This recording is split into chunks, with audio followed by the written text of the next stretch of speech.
Hola, ¿qué tal? ¿Cómo están? Bienvenidas y bienvenidos. Yo soy Abdelaziz Zúñiga y soy una persona promotora cultural comunitaria de la Ciudad de México. El día de hoy les voy a leer un cuento que se llama Espantos de Agosto, del libro 12 cuentos peregrinos de Gabriel García Márquez, que además es mi libro favorito. Aquí vamos. Espantos de Agosto. Llegamos a Arezzo un poco antes del mediodía y perdimos más de 2 horas buscando el castillo renacentista que el escritor venezolano Miguel Otero Silva había comprado en aquel recodo idílico de la campiña toscana. Era un domingo de principios de agosto, ardiente y bullicioso, y no era fácil encontrar a alguien que supiera algo en las calles abarrotadas de turistas. Al cabo de muchas tentativas inútiles, volvimos al automóvil, abandonamos la ciudad por un sendero de cipreses sin indicaciones viales, y una vieja pastora de gansos nos indicó con precisión dónde estaba el castillo. Antes de despedirse nos preguntó si pensábamos dormir allí, y le contestamos, como lo teníamos previsto, que solo íbamos a almorzar. Menos mal, dijo ella, porque en esa casa espantan. Mi esposa y yo, que no creemos en aparecidos del mediodía, nos burlamos de su credulidad. Pero nuestros 2 hijos, de 9 y 7 años, se pusieron dichosos con la idea de conocer un fantasma de cuerpo presente.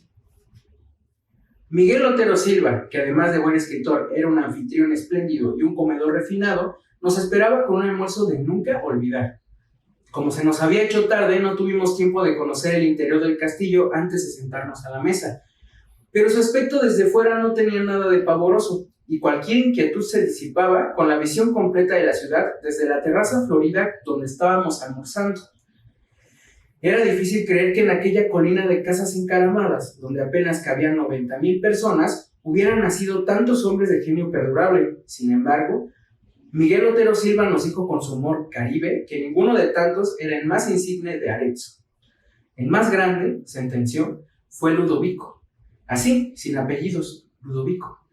El gran señor de las artes y de la guerra, que había construido aquel castillo de su desgracia y de quien Miguel nos habló durante todo el almuerzo. Nos habló de su poder inmenso, de su amor contrariado y de su muerte espantosa. Nos contó cómo fue que en un instante de locura del corazón había apuñalado a su dama en el lecho donde acababan de amarse y luego azuzó contra sí mismo a sus feroces perros de guerra que lo despedazaron a dentelladas. Nos aseguró, muy en serio, que a partir de la medianoche el espectro de Ludovico deambulaba por la casa en tinieblas tratando de conseguir el sosiego en su purgatorio de amor. El castillo, en realidad, era inmenso y sombrío, pero a pleno día, con el estómago lleno y el corazón contento, el relato de Miguel no podía parecer sino una broma como tantas otras suyas para entretener a sus invitados. Los 82 cuartos que recorrimos sin asombro después de la siesta habían padecido toda clase de mudanzas de sus sueños sucesivos. Miguel había restaurado por completo la planta baja y se había hecho construir un dormitorio moderno con suelos de mármol, instalaciones para sauna y cultura física, y la terraza de flores intensas donde habíamos almorzado. La segunda planta, que había sido la más usada en el curso de los siglos, era una sucesión de cuartos sin ningún carácter, con muebles de diferentes épocas abandonados a su suerte. Pero en la última se conservaba una habitación intacta por donde el tiempo se había olvidado de pasar. Era el dormitorio de Ludovico. Fue un instante mágico. Allí estaba la cama de cortinas bordadas con hilos de oro y el sobrecama de prodigios de pasamanería todavía acartonado por la sangre seca de la amante sacrificada. Estaba la chimenea con las cenizas heladas y el último leño convertido en piedra, el armario con sus armas bien cebadas y el retrato al óleo del caballero pensativo en un marco de oro, pintado por alguno de los maestros florentinos que no tuvieron la fortuna de sobrevivir a su tiempo. Sin embargo, lo que más me impresionó fue el olor de fresas recientes que permanecía estancado sin explicación posible en el ámbito del dormitorio. Los días del verano son largos y parsimoniosos en la Toscana, y el horizonte se mantiene en su sitio hasta las 9 de la noche. Cuando terminamos de conocer el castillo, eran más de las 5, pero Miguel insistió en llevarnos a ver los frescos de Piero de la Francesca y la iglesia de San Francisco. Luego nos tomamos un café bien conversado bajo las pérgolas de la plaza, y cuando regresamos para recoger las maletas encontramos la cena servida, de modo que nos quedamos a cenar.